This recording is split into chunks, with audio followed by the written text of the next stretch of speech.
the ride receipt to a street we never use. The email landed at 12:07 a.m., the kind of time that makes even good news look guilty. "Thanks for riding with us," it said, because software loves to pretend it was there. The receipt showed a short trip, too, 1 mile, 10 minutes, starting near our apartment and ending on a street that is technically part of our city but never part of our lives. Barron Street. Nothing is on Barron except a locksmith, a shuttered deli, and a bar that used to be a church. The map was a clean blue line like a decision. I didn't book it. Our account is shared because I once left my wallet in a rideshare, and the only way to save my pride was to let my wife, Ava, play dispatch. She was asleep beside me, hair tangled against her arm, the breathing of someone who has convinced her body that tomorrow will be better. I turned my phone face down and felt the dark breathe around us like it knew something. The receipt included a tip I wouldn't have given and a note from the driver that read, "Left you at the side door. Hope it all works out." Drivers sometimes think they're poets. I put the phone on the windowsill next to the basil we've been keeping alive out of spite and listened to the radiator clicking like a slow argument. At breakfast, Ava moved in the choreography we know: coffee, toast, the little hum she does when she's rehearsing a thought. "Big day," she said. "I'm meeting with the mural committee. They want the history of the neighborhood without the actual history." "Barron Street has a lot of history," I said, and watched her eyebrows try to read my voice. "We don't use Barron even when we should. It's a bad angle on a good route, always a detour, never an answer."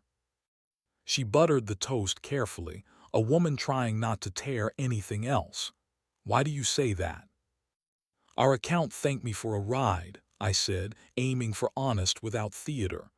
"Midnight to Barron." Something on her face flickered: anger at the algorithm for tattling, sorrow at the accuracy, relief at not having to pretend longer. "I couldn't sleep," she said. "I walked. I got stupid far and realized I had to be either late or helped. I picked help." "Help to where?" I asked. She exhaled through her nose like the toast had arguments. "A place I used to think was mine," she said. "But it's not. I didn't go in. I stood on the curb and let other people be the kind of brave you can buy by the hour." "Did you meet someone?" I asked, because questions don't deserve metaphors until they've earned them. "No," she said. "I thought about it until I hated myself. Then I tipped a stranger like that would buy me a better version of the night and came home on foot." It should have been enough. It was. She kissed my cheek, a practiced grace, and left. I stood in the kitchen with our basil and the day outside pretending to be neutral. There are men who go to work after that. I am not them. I work 2 floors up from our apartment at a small recording studio that makes podcasts sound like decisions. I canceled my morning session and walked. Barron looks different in daylight, which is to say less honest. The old church turn bar is called Saint's End, a name someone either earned or laughed out loud at. The side door is painted green like a lie. The locksmith's gate is down. A handwritten sign that says "Back in 5" has clearly been on break for months. Sun slid along the bricks with the clean indifference it uses when you don't deserve anything special. I didn't knock. I don't knock on doors that know my wife's name before I do. I walked past slowly enough to memorize the geometry, to give my body evidence to argue against my brain. Then I kept walking until the city smoothed back into the one I know how to carry. At lunch, I watched Ava's location dot wander politely near the mural office and decided not to dislike how software can be both witness and betrayal in the space of a day. I texted, "Want me to meet you after?" She typed bubbles that appeared and vanished and then replied, "I'll be late. Don't wait." My ribs learned a smaller shape. My friend Joe, who understands the exact tempo of cruelty that counts as kindness, called as if she'd been CC'd by the day. I told her about the ride, the street, the toast that tried not to tear. Don't write a book when a paragraph will do, she said. Ask her to read it out loud. If she can't, you get to decide if you memorize it anyway. At 6, I was at Saint's End on purpose, a man drinking water like it was information. The bar was beautiful the way ruins are, pews repurposed as banquettes, stained glass stubbornly insisting on its own narrative, a chalkboard pretending to be casual about whiskey. I watched people audition for recklessness and wondered what part Ava had wanted to play. At 6:40, the side door opened, and a man in a jacket I could not afford stepped out with the posture of someone who thinks he can pay a room to treat him like weather. He spoke to the bartender like he owned consonants. At 6:44, Ava's dot on my phone paused 2 blocks away and then turned toward the train that does not use Baron. I went home and cooked pasta because boiling water is hard to ruin if your hands are busy and you watch the heat. Ava came in at 9, early for late. She looked like a person who had done something brave and something ordinary and wasn't sure which to confess. She washed her hands longer than necessary. I set a plate in front of her, the kind of apology that means please talk. I walked to Baron because it felt like a sentence I could finish, she said before I asked. 3 years ago, when we were bad at rent and good at staying up, I used to think that bar made me interesting. I met someone there who wanted me because I made rooms look bigger than they were. I didn't sleep with him then. I didn't do it last night. I wanted to see if my body still believed in trouble. It did. My mouth didn't. "What do you want from me right now?" I asked. It wasn't a dare, it was a map request. "I want you," she said, and meant it the way a person means a door they own. There are people who save sex for treaties. We use it for translations. I touched her with both hands like I was reminding her what language we made together. She answered the way she answers when the room decides to be generous. Breath, wait, that small sound in her throat when relief joins want and neither apologizes.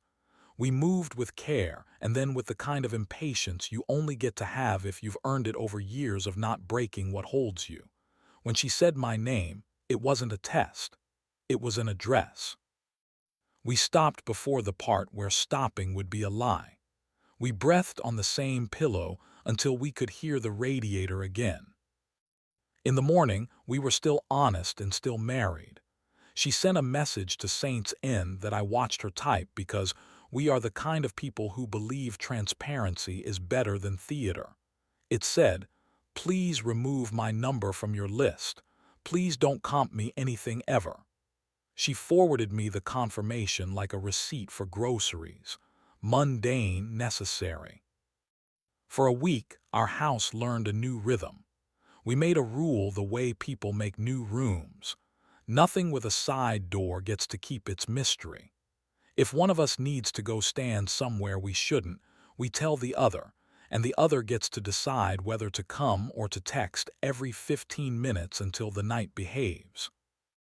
On Friday, another ride receipt arrived at 12:11 a.m. "Thanks for riding," it chirped, to a street that was barren but is always near it when the city is trying to be clever. My stomach reacted like a man who didn't read his own rules. I opened the map with the slow dread of someone unveiling a painting he already knows he hates. The pickup pin was not our apartment. It was a pin I'd never seen before, north of the river, on a block that belongs to patients and men who don't read signs. I called Ava. She answered on the first ring. "I'm with Joe," she said, loud enough for me to hear the traffic perform behind her. Her security system ate her key. "If you need me to share my eyes, I will." She does that, offers me the inside of her night without making me beg for it. I believe women like that even when I'm not the man I want to be. The next morning when we could breathe, she showed me the ride log, the access code, the friend in a bathrobe laughing because the alarm thought she was a bird. Feeling foolish is a small price to pay for keeping your house intact. I paid it with a tip. The week after, I saw the man in the jacket again, on a street that belongs to offices and empty rhetoric. He was walking a light-colored dog that hated the leash and the day and him. He saw me looking not at him but at the animal and mistook the target. "Do I know you?" he asked, the way men with good hair ask to make you admit to the premise. "No," I said. He nodded like we'd been kind to each other and walked on. I laughed, which wasn't noble of me, and felt exorcism adjacent. Then a text from an unknown number. "You came into the bar on Monday and left without drinking. Good choice. This place doesn't deserve you." I stared at the sentence long enough to let it become less interesting. "Wrong number," I wrote back, which was both true and the best I could do without being petty in a way I'd have to keep living with. The three dots appeared and then they didn't. The dog and the man turned the corner like a lesson that didn't need me. There is a story where I turned into a detective and discovered nothing worth keeping. There is a story where she hated me for trusting and left. There is also the one we're in. We kept making normal choices until the day stopped inventing tests. When Ava needed to feel like a room was looking at her for the first time, she said, "Thunder," and I said, "Here," and we didn't get fancy about where to stand. When I needed the world to quiet down its insistence, I put my hand on the small of her back in the kitchen, and she turned the tap off and leaned into me without making me earn it with an essay. We bought basil again and used it fast enough that it didn't go rubber. On a Thursday that decided to be kind, Ava said, "I want to see Baron in daylight with my hand in yours." So we went. Saint's End looked like itself, beautiful, sad, bored. The locksmith sign had changed from back in 5 to sorry. The deli had become a flower shop that didn't yet know which flowers this block could keep alive. We stood by the side door and watched the street act like nothing had ever happened here, which is one of the city's best and worst talents. "Do you want to go in?" I asked. "No," she said, but she smiled at me in a way that made the air admit it liked us. "I want to kiss you outside a church without it meaning anything but what it means." So I kissed her there, not for forgiveness, not for performance, but for practice. Her mouth tasted like the grapefruit we share when we're late to caring for ourselves, the bright bitter that wakes a day without asking for applause. A delivery truck honked like a curse and a blessing. The sun pretended to be subtle and failed. She laughed against my lip in the exact sound I have always used to locate home. On the walk back, she said, "There's a version of me that keeps walking to doors and hopping the story lets her in." "I like the version that builds them," I said, "even when the hinges complain." We made another rule on the way. If a ride goes somewhere we don't live, one of us texts the other an emoji we have no use for otherwise. We picked the snail because it looks wrong in most sentences and right in ours. A week later, I got a snail and laughed at my desk while a stranger told a story into my microphone about the time he accidentally left his marriage at a gas station and had to decide whether to go back. I texted back a house. It's not subtle, but subtlety has gotten us into enough trouble. Sometimes at night, when the basil is pretending it will live forever and the apartment is kind enough to be the right size, Ava leans on the counter and looks at me with the kind of focus she gives to blank walls. She says, "Come here," like a direction the day forgot to include. I go. We kiss like a contract we wrote together, clauses added after years of small amendments. There is heat that behaves and heat that burns, and we've learned to prefer the kind we can keep. Some nights we slide past careful and ask the lamp not to tell anyone. Some nights we stop early and let the stopping count as a choice instead of a failure. Either way, I know the map of her shoulder blade like a man who would testify for it. The ride receipts still arrive because life is logistics. Most of them go to places our bodies recognize. Once in a while, one shows up at an hour that wants to threaten me. When it does, I text a snail. A minute later, I get back a house or a pin or a heart that looks like a child drew it. Sometimes I get nothing because she's carrying groceries and the phone thinks we deserve suspense. I remind my ribs to be larger than a paragraph. They obey. There's a sentence I keep in my pocket for days when the city rehearses disasters on our behalf. I am not owed a narrative. It makes me a less interesting person at bars and a better person in kitchens. I want to be interesting in the place where we keep knives and plates.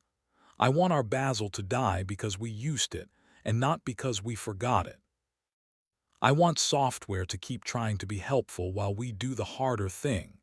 Be human on purpose, with our street names on our tongues, with our ridiculous rules and our not ridiculous hands, with our doors labeled correctly, and our rides paid for without anyone having to guess at the destination. We don't use Baron much anymore, but it's ours now, the way places become yours when you decide they don't get to be haunted.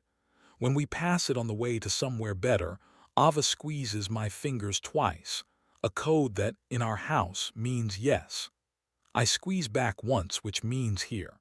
And somewhere an algorithm whispers thank you, and I whisper don't get cocky, and we walk on.